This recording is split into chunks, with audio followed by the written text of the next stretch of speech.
Hi and welcome back to ScottiesTech.Info. I'm Scotty with my co-host Cletus, and in this video I want to present the battery tab spot welder that I built. Now you may have watched my previous video about the amazing $16 battery tab spot welder. It turns out that this died on me after the fourth weld because one or more of the MOSFETs died. I didn't actually bother to try and debug it, mostly because replacing the MOSFETs would have been extremely difficult because of the way they're soldered, and I don't have the proper tools for it. And furthermore, one viewer actually sent me a link to another YouTube video by a guy named Kevin Dark. His channel name is Dark Kevin D. And so I watched this video, and what I found was this. And it's a battery tab spot welder that he built out of a motorcycle or ATV battery and a little starter solenoid and some wires and some copper nails. You can see there's a little push button, and basically all he did is he interrupted one terminal coming from the battery with the solenoid, and then he wired up the switch to the solenoid, and if you tap on the button really quick, you get a quick little spot weld. And he's done thousands of welds this way. He makes these really cool battery powered like skateboards or something. It's really cool. I'll link to his channel down in the description. So I looked at Kevin's spot welder and my jaw basically dropped to the floor because I thought, like, why didn't I think of that? I mean, it's so simple. You just take the current from a battery and you have a solenoid, you tap a button, boom, you get a quick weld. It doesn't cost that much for the parts. It's incredibly simple. It's actually a very elegant solution. So I thought, well, I'm just going to build one of those, right? I mean, he had this great idea. I'll just build one like his. And then I started thinking about it, and my problem with it is that I'm kind of like a Butterfingers, and when I'm doing tab welding, I want to use both my hands to maintain pressure on the electrodes on the tab and the battery, and I have a hard time doing things with one hand, so I wanted a foot pedal.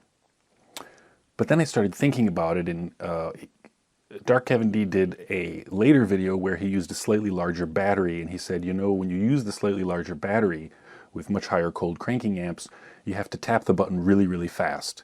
And of course, with my finger, I can tap a button really fast. But with my big clodhopper of a foot, if I have, say, a foot pedal, I'm not going to be able to actually tap it as fast as I would a small button with my finger. So I thought, okay, well, what I need is something where when I press my foot on the foot pedal, no matter how long I hold it, in some manner, I actually activate the solenoid only for a very short amount of time. So the end result of that process was this kind of monstrosity. Basically, it's exactly the same as his setup. I have a battery. I have the leads coming off the positive and negative. It's a starter solenoid for actually a four-wheeler for an ATV. You can pick those up on Amazon for between $5 and $10. They're very cheap. And then the key components that I added are a power switch, which you'll see why in a minute. And the power switch actually glows because I thought that would be cool because it would prevent me from forgetting to turn it off. And I added a capacitor, a diode, and a resistor, and of course this lovely foot pedal, which, well, it's a foot pedal. Now this is a special foot pedal. It's actually an SPDT switch, which means that it has three contacts. These two are connected. When you push the foot pedal down, the bottom two are connected, and that's actually important, as you'll see in a minute. So, okay, what exactly did I do, and how does the thing work? So here we have a circuit diagram of a quasi-circuit diagram of what I'm calling the Modified Dark Welder in honor of Kevin's original design.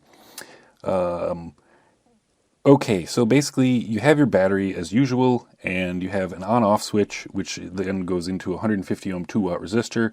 You have black, red, and white wires. I represented the white wire by a little gray line there.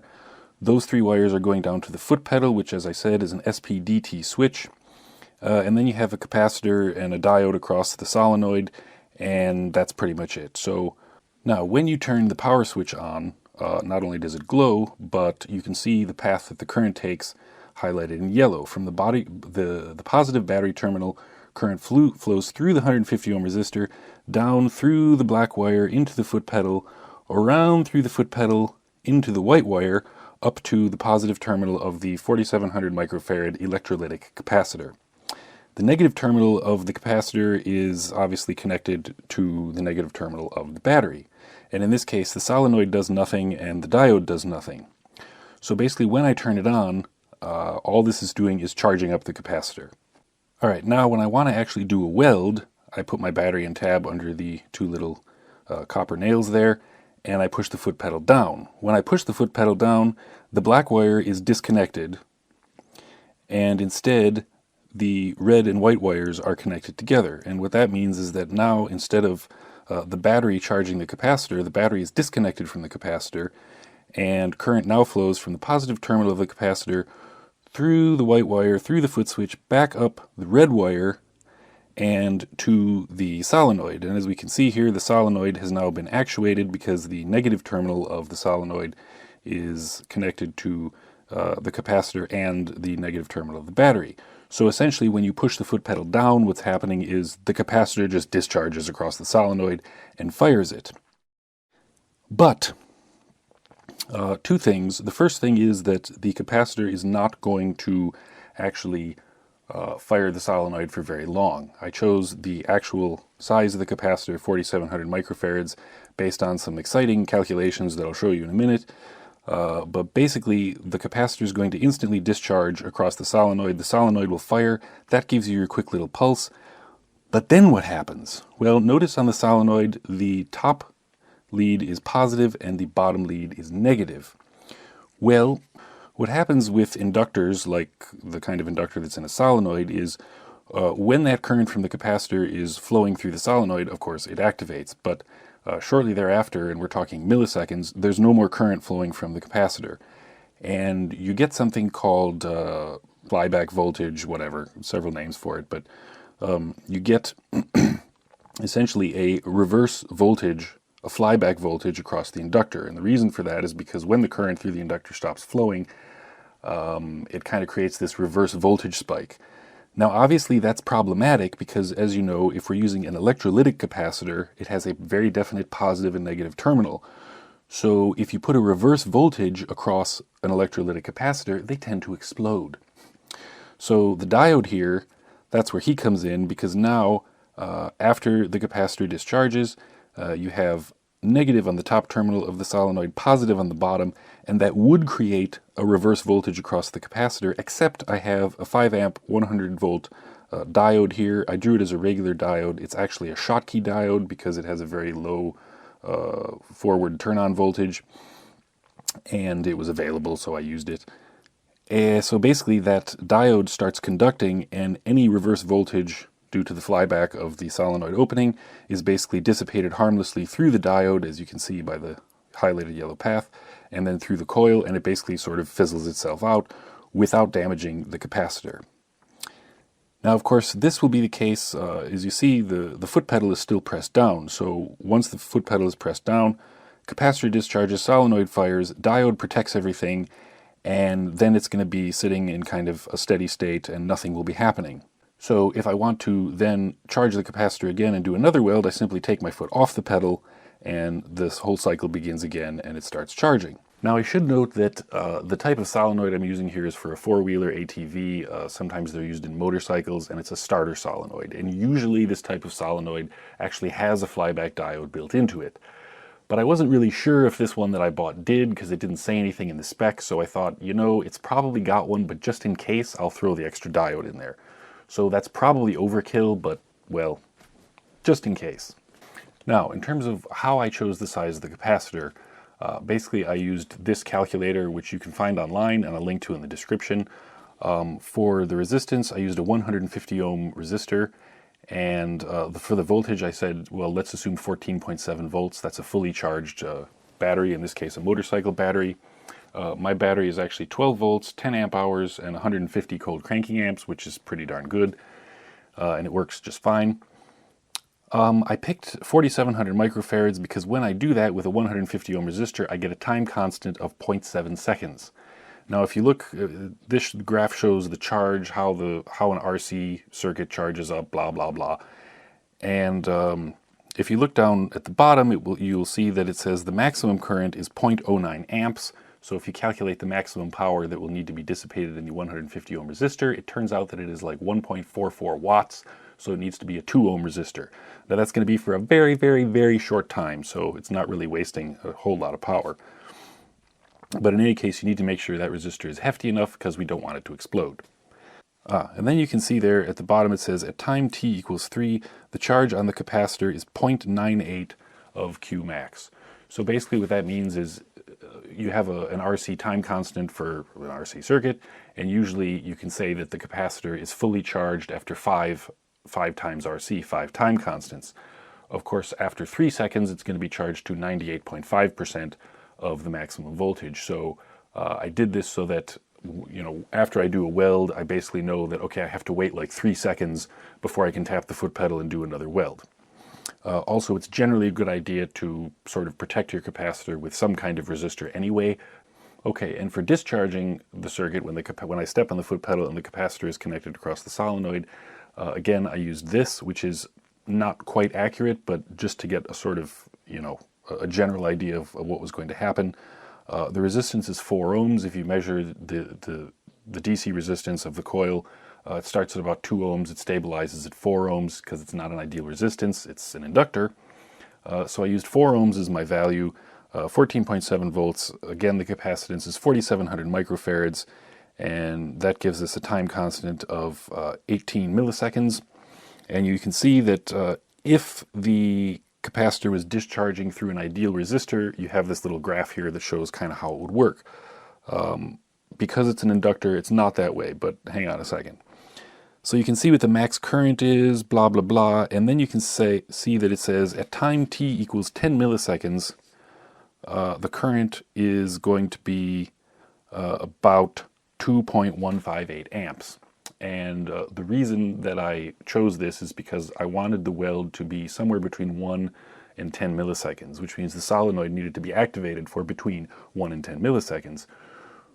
Which means when I activate the solenoid and measure the amount of current, it needs 12 volts, and it's at steady state after the solenoid is activated, it's pulling about 2 amps. So again, this is all kind of fly by the seat of your pants calculations, but I figured, well, that'll be good enough.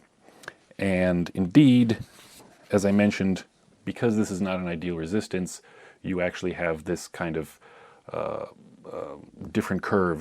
It's when the capacitor discharges through an inductor and not a resistor, actually the voltage spikes and it kind of decays down to 0, and the current sort of gently ramps up. And I use these as kind of like a general guideline, and then I actually tested it. And what I found by using my oscilloscope and measuring the voltage across the solenoid was that the solenoid actually, it bounces a little, as all mechanical things tend to do, and then it stays activated for a minimum of 5 milliseconds. And I thought, okay, well, that's perfect. That means I picked the right value for my capacitor. So yeah, that's pretty much the story of how it actually works and how I designed everything. So does it actually work? So here we're going to turn it on. That's charging the capacitor. And after about 3 seconds, I've got my foot pedal, which I'll put on the floor underneath my foot. Got my battery here.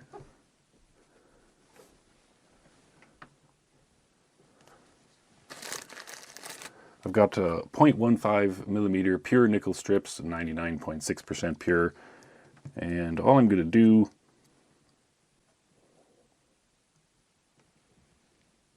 press that, make it nice and even.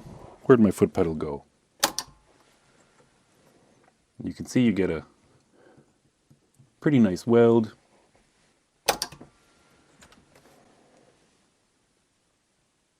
And there you go. Pretty good weld, huh? Nice and sturdy. And that's it. Again, I can, if I put it on here to weld and I actually hold the foot pedal down, it welds and nothing actually happens because, well, that's the way I designed the circuit. So it's pretty handy. It gives a good weld. There are a few gotchas though. The first gotcha is that when you turn the power switch off, as I just did, you're going to want to press the foot pedal one last time.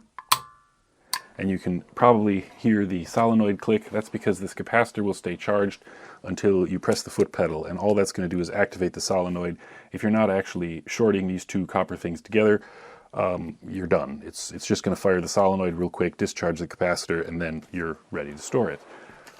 Also, the electrodes that I'm using here, they are actually copper nails, just like Kevin did in his system. Unfortunately, they were a little bit larger than I had anticipated, and one thing I discovered is it's handy to have a little file around, and the reason you want that is because when these points are very fine, they're little teeny tiny points, and you press that into the nickel, you don't have much surface area. So what you actually want to do is kind of file them down so that you have little electrodes that are maybe like 1 millimeter across. So I've actually taken these, done that, and I kind of file them down a bit. And if you don't do that, then what happens is you're going to do your first weld. The positive electrode will basically burn through the nickel, and the negative won't actually weld. And it turns out that if you use pure copper as electrodes for spot welding, that's not exactly ideal, because the copper interacts with the nickel while it's welding, and then it gets the copper gets kind of coated with the nickel and blah blah blah, and then all your subsequent welds are crap. So ideally you actually use a special alloy for these tips, but you know, the DIY way is just use some copper nails and just make sure that you file them a little. And in fact, when I'm actually doing welds, I have a file nearby, and after I do maybe 5 or 10 welds, I just give it a little scrape just to make sure there's no nickel on there, and I have a nice pure flat copper surface, and that keeps it welding perfectly. Yeah, so that's about it. Just be careful of filing down your copper tips. Make sure they're clean before you try and do a weld. One last pointer is that different people will tell you different things about the amount of pressure you need to have. Some people say, oh, just press your copper nails just ever so slightly into the material. That depends on a variety of factors. This battery is going to pump out 150 amps peak. If you have a larger or smaller battery, that's going to vary. Spot welding is actually a very exact science. The materials that you're welding matter. The thickness of those materials matters. The type of electrodes that you're using, that matters. The amount of pressure you're applying with the electrodes, that matters a lot, actually. The pulses that are being sent, that also matters. So if you make one of these and you're playing around with it and you're not getting the results you want, you may have to just sort of fiddle with a few settings and try a few different things, and like filing the nails down a little bit, cleaning the bottom off, maybe try a slightly larger or smaller battery. But as I said, with a 10 amp hour 150 cold cranking amp battery, I'm actually quite happy with this, even with these thicker nails. Yeah, it's not electronically controlled, but it's not very expensive. I'll link to all the parts and everything down in the description. I'll also link to a post on my my website that has all the images, the schematics and everything.